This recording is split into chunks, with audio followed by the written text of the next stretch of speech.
Bonjour à tous, bienvenue dans les secrets de la casserole avec notre chef Jean-Miro, bonjour. Bonjour. Et aujourd'hui on va parler des produits de l'été, légumes et fruits. Voilà, les légumes et les fruits d'été, alors parce que sur les marchés on les a en abondance, ça pousse, ça, c'est magnifique, il y a du soleil, il y a de la pluie, il y a tout ce qu'il faut pour que ça pousse. Donc on a les meilleurs fruits et légumes actuels, c'est le moment où il faut acheter, c'est le moment où il faut aller sur les marchés. Je ne vais pas dire les supermarchés, dans les marchés, j'ai dit. Vraiment chez les fabricants, chez ceux qui nous apportent la nature à la portée de la main. Là, on va acheter des bons fruits, des bons légumes. Et là, l'été, on a quoi? On a de l'ail nouveau, fantastique. Les artichauts sont magnifiques. On a les aubergines, les betteraves, les blettes, les carottes, le céleri, le chou blanc, les concombres, les épinards. Ah, les épinards, ces feuilles magnifiques d'épinards qui commencent à pousser. C'est un délice, vraiment, parce que c'est frais, c'est de saison. C'est fantastique. Le fenouil, ce goût d'anis. Hein, comme disait un jeune un jour qui avait goûté un extrait de fenouil, il me dit, mais ça sent le pastis de papa. Bien sûr, il y a de l'anis dans le fenouil. La laitue, l'oignon, le poireau, les petits pois. Le petit pois, c'est un légume, ça peut être un dessert. Il y a tellement de sucre dans le petit pois qu'on peut le transformer en dessert. C'est incroyable. On a aussi les poivrons, le rouge, le vert, qui donnent à nos produits, à nos ratatouilles des couleurs. Lorsqu'on mélange ça avec nos salpicons de calamar, un peu de poivron, un peu de chorizo, c'est fantastique. On a les pommes de terre nouvelles qui arrivent, les radis, le piquant. Et le radis, je vous expliquerai une recette de radis fantastique.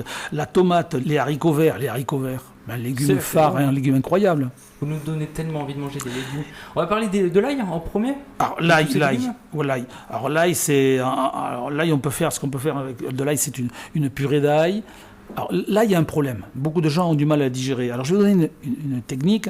Quand vous servez de l'ail, vous allez l'éplucher, le couper en morceaux, et vous allez le laisser reposer pendant 15 minutes. Parce que l'ail, à l'intérieur de l'ail, il y a du soufre. Et si vous le laissez reposer pendant 15 minutes, ce soufre va s'en aller. Et vous aurez une digestion du produit beaucoup plus facile. Les gens coupent l'ail à toute vitesse et le mettent dans la salade et le mangent. C'est une erreur. Il faut le laisser poser un petit peu pour que l'oxydation se fasse du produit et qu'il soit beaucoup plus digeste. Et là, au bout de 15 minutes, vous aurez de quoi consommer votre produit sans problème. Qu'est-ce qu'on peut lui apporter? C'est un produit qui est potentiellement, c'est un allergène aussi. Il faut faire attention à ça. Il peut vous donner des allergies. Donc, vous laissez poser tous les produits. Qui est aftes et compagnie. Voilà, les aftes, la laine un peu chargée. Vous laissez se poser. Tout ce qui est sulfureux dedans va s'en aller. Et vous aurez le parfum de l'ail, le goût de l'ail, sans les inconvénients. C'est pas bien compliqué. Alors, il y a plusieurs variétés d'ail. Alors, l'ail, bien sûr, c'est varié. En France, nous avons plusieurs variétés suivant les régions.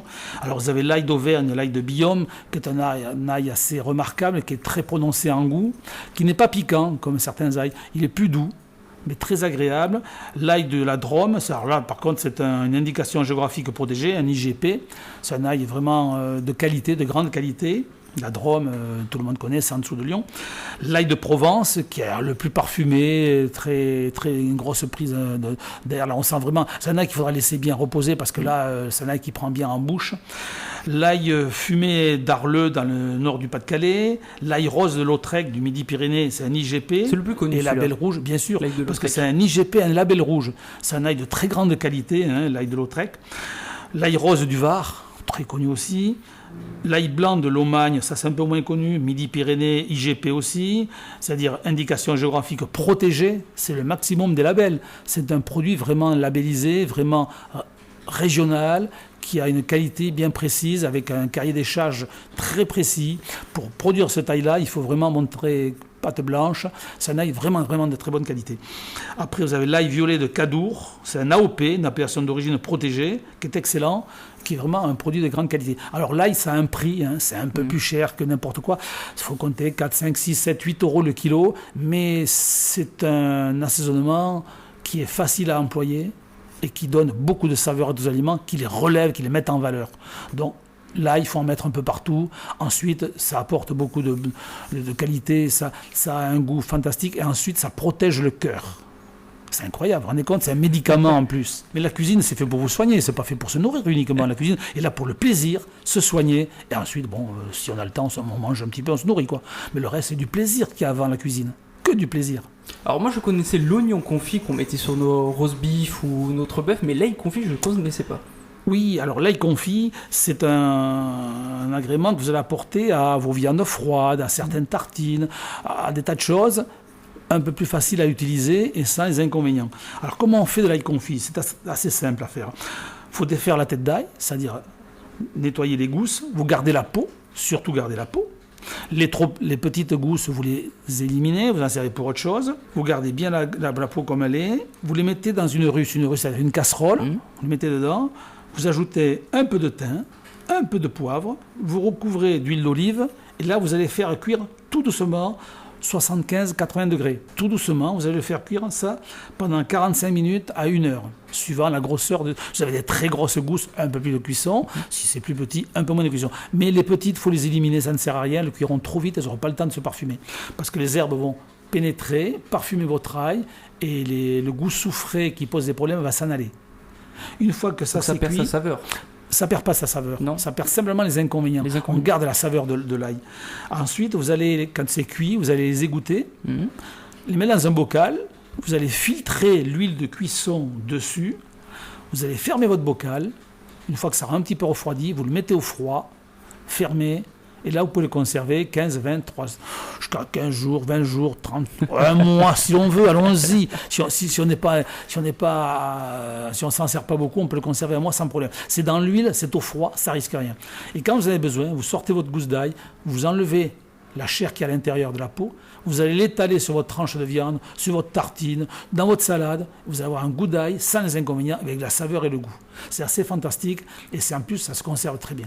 L'ail confit est bien pour les viandes, mais il y a la sauce l'aioli qui est très bien pour les poissons. Alors l'aioli pour les poissons, ça c'est la Provence. Surtout en Espagne qu'on voit ça surtout aussi. En Espagne aussi, sur la Côte d'Azur. Au sud de la France, voilà. Au sud de la France, l'aioli, c'est une culture l'aioli. Si on se réfère à des grands auteurs, Pagnol et compagnie, ça fait partie de notre patrimoine français, l'aioli.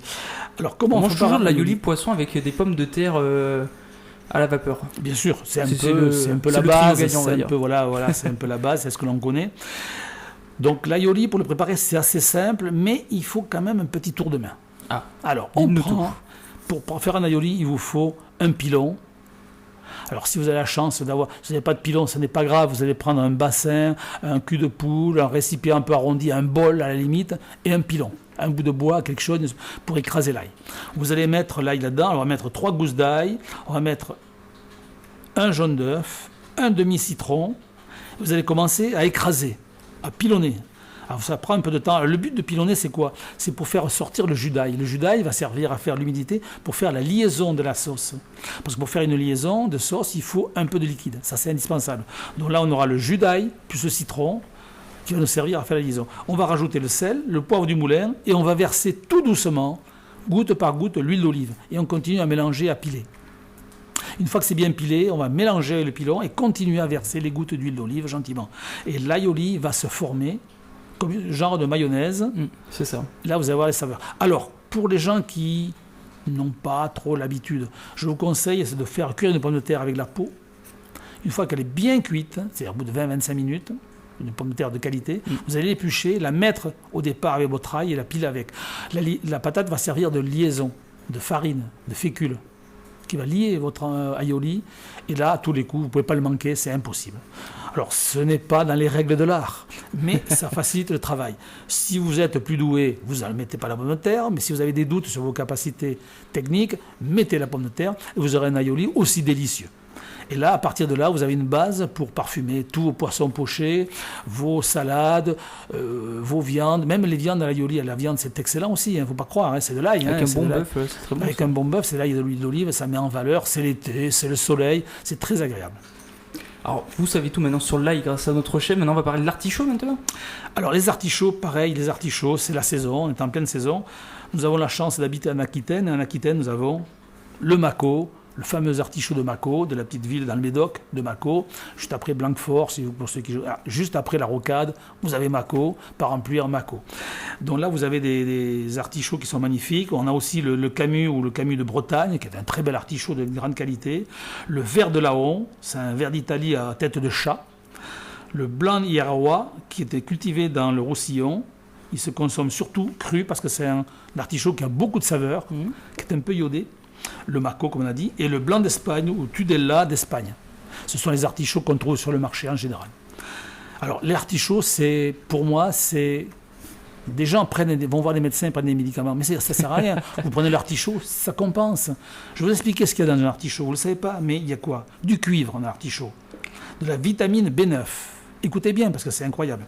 De la vitamine K, du fer, du magnésium, du manganèse, de la vitamine B, de la vitamine B2, B3, B5, B6, de la vitamine C, du calcium, du phosphore, du potassium et du zinc. Ça, dans un seul aliment.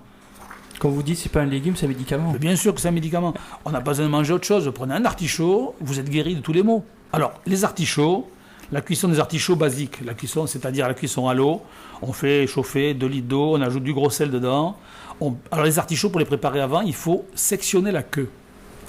C'est-à-dire, vous mettez l'artichaut à plat, la queue sur votre main droite si vous êtes droitier, à gauche si vous êtes gaucher. Vous mettez la main gauche pour les droitiers sur l'artichaut et vous pliez la queue avec la main droite. C'est-à-dire que la queue d'artichaut va se casser et enlever tous les fibres qu'il y a dans le cœur d'artichaut. Parce que l'intéressant dans l'artichaut, c'est souvent le cœur, bien sûr. Les feuilles, quand on mange les feuilles, c'est une partie du cœur que l'on mange, qu'on arrache. Donc si vous faites ça déjà, vous allez enlever pas mal de filaments. Ensuite, vous allez passer un peu de citron dessus, la partie où on a coupé la queue, c'est pour éviter qu'il s'oxyde trop, qu'il noircisse. Bien saler son eau, vous plongez les artichauts dedans. Moi, je conseille de mettre un petit poids, une plaque, une assiette renversée, plus petite casserole pour faire descendre les artichauts entièrement dans l'eau. Ça évitera les changements de couleur, l'oxydation. Vous laissez cuire ça entre 30 et 40 minutes. Si vous servez d'un autocuiseur, 10-15 minutes, ça suffira largement. Et lorsque les feuilles du centre s'arrachent facilement, il est cuit.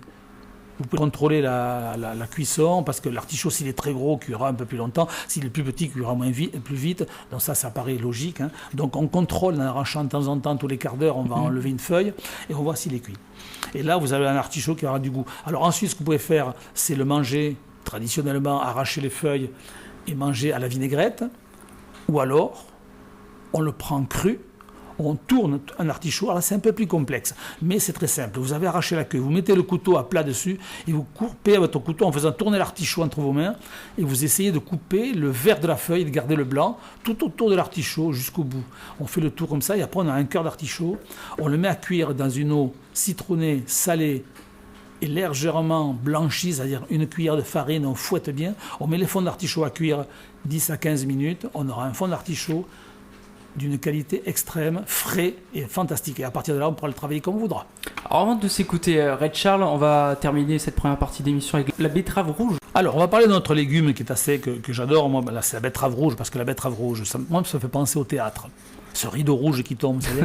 Et en cuisine, c'est pareil, c'est du théâtre. Il y a un restaurateur célèbre à Bordeaux qui vient de s'installer, qui a appelé son restaurant le 4e mur. Oui, on le connaît tous. Voilà, tout le monde le connaît, c'est Monsieur Etchebest, parce il est dans un théâtre, pratiquement, son restaurant est dans un théâtre. Le 4e mur, c'est la barrière qui est entre l'artiste et les spectateurs. Et ce rideau qu'on imagine derrière vous, qui peut être devant dans vos yeux, c'est rouge en général, sa couleur rouge. Donc la betterave, pour moi, c'est rouge, c'est un peu le théâtre, c'est la beauté, c'est la peinture. On peut peindre avec de la betterave, on peut faire ce que l'on veut en cuisine. C'est de l'art. C'est de l'art. La betterave, c'est de l'art. Et en plus, c'est un légume qui est excellent, qui a des saveurs, un intérêt, et puis qui est facile à travailler. Je vais vous expliquer quelques recettes. Alors, la betterave potagère, parce qu'il y a plusieurs betteraves. Il y a la betterave sucrière, qui sert à faire le sucre de canne, qui sert à faire le carburant, et ainsi de suite. Mais là, on parle de betterave potagère, qui est généralement cuite de manière industrielle. C'est ce que l'on trouve partout dans le commerce, qui sert de colorant alimentaire. C'est une racine qui est riche en bêta-laïne, qui apporte beaucoup de choses à l'organisme. La betterave peut être consommée, alors on peut la consommer crue, râpée, en salade. On peut la mélanger avec tout ce que l'on veut. On la cuit entière à la peau, à vapeur, au four. Il y a plusieurs cuissons, plusieurs façons de s'en occuper.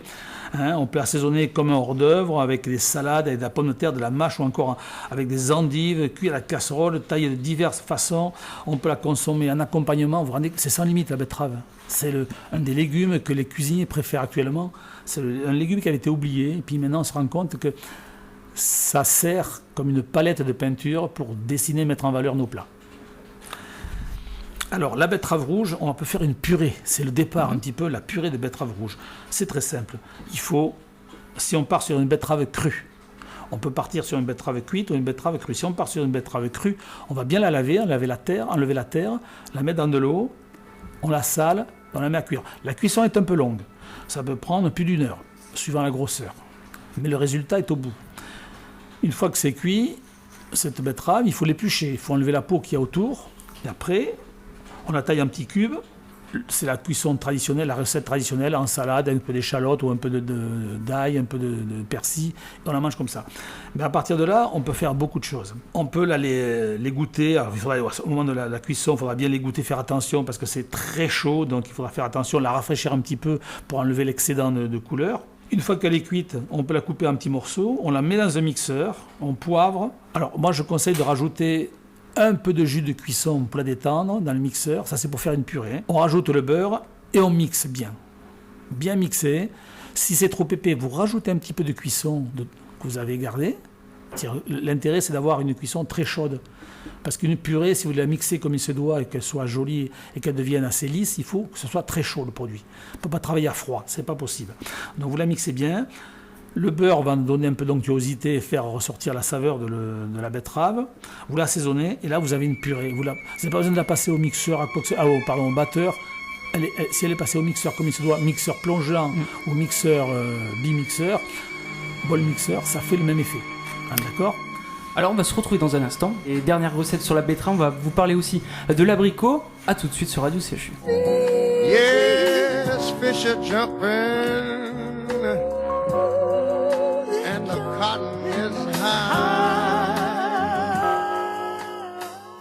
On est de retour dans les secrets de la casserole avec notre chef Jean Mérillon. On parlait tout à l'heure de la betterave et on va vous donner une recette sur la betterave.